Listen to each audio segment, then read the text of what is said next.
morning, good morning. Welcome to another 5-Minute Friday. Today, I want to talk about how to ride really long, hard days or multiple days back to back. This year I've done ride across Thailand. That was brutal, back to back days. And I've just come back from riding across the Canaries. In the space of a week, I rode my two hardest rides. I did a 100k, which was like 3,300 meters, and then a 200k, which was 4,300 meters. Number one tip, I actually think this is probably the most important, is good sleep and recovery. And that's if you are leading up to one big one-day event, or if you're going to do multi-day rides. So make sure that you've had plenty of sleep, plenty of rest leading up to your one-day event. And also, if you're doing multi-day events, make sure you've given yourself enough time to get rest and recovery in between those, because if your legs are fatigued, if you are tired, you are not going to perform your best or enjoy it as much. So that is my number one priority always before I'm going to ride a big day or do a big back-to-back trip. Just sleep and recovery, always the number one priority. Eating. You have to eat really well. Eat more than you think. I mean, you can work out what you're going to need for a set event based on time. I basically just kind of fuel regularly, like every 10-15 minutes, have a little bite of something and then stop. You know, every couple of hours just to have like a bigger, I guess, meal. And for me, that is like clean carb sources. So mainly try and get a lot of fruit in, because that helps recovery, it helps just vitamins and minerals, it's easily digested by your body, and it's proper nice and tasty.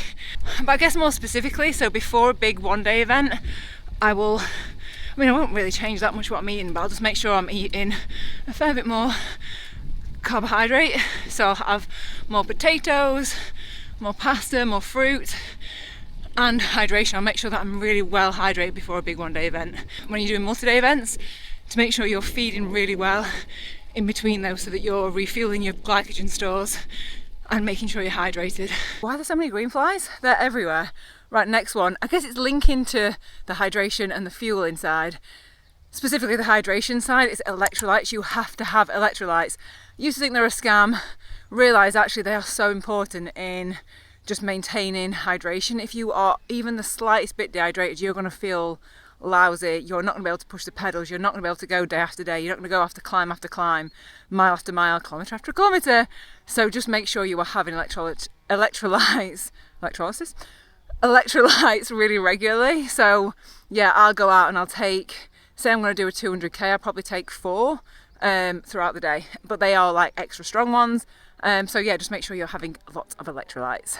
You've also got to plan at your food and drink stops, because again, food, drink, sleep, the most important things. So if you're going to go on a one-day event, you need to know where the food stops are going to be so that you can drink and eat accordingly. But specifically, if you're going to do multi-day events, you need to know if you're going to have enough food for that evening, for the breakfast the next day, and for the first part of your ride if you need to.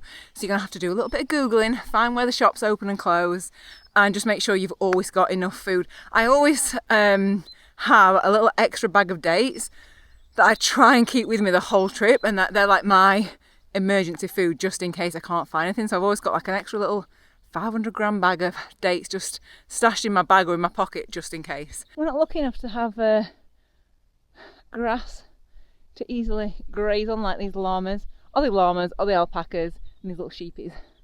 Right, almost at the top of the climb, so let's go into the last little steep bit and I'll see you at the top. Is you just have to go out and ride hard rides and difficult routes, because you don't get better by not pushing yourself.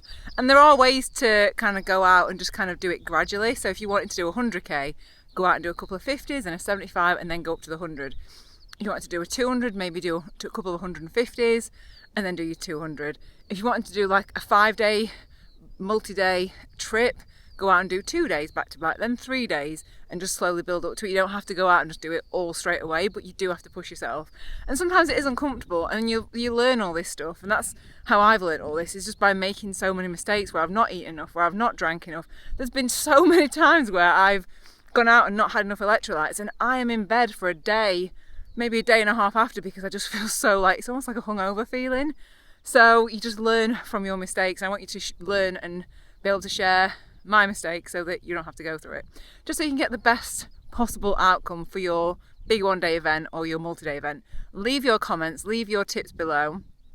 Also leave me your plans for your big one day ride or your big multi-day trips below, because I want to hear all about them. Bye.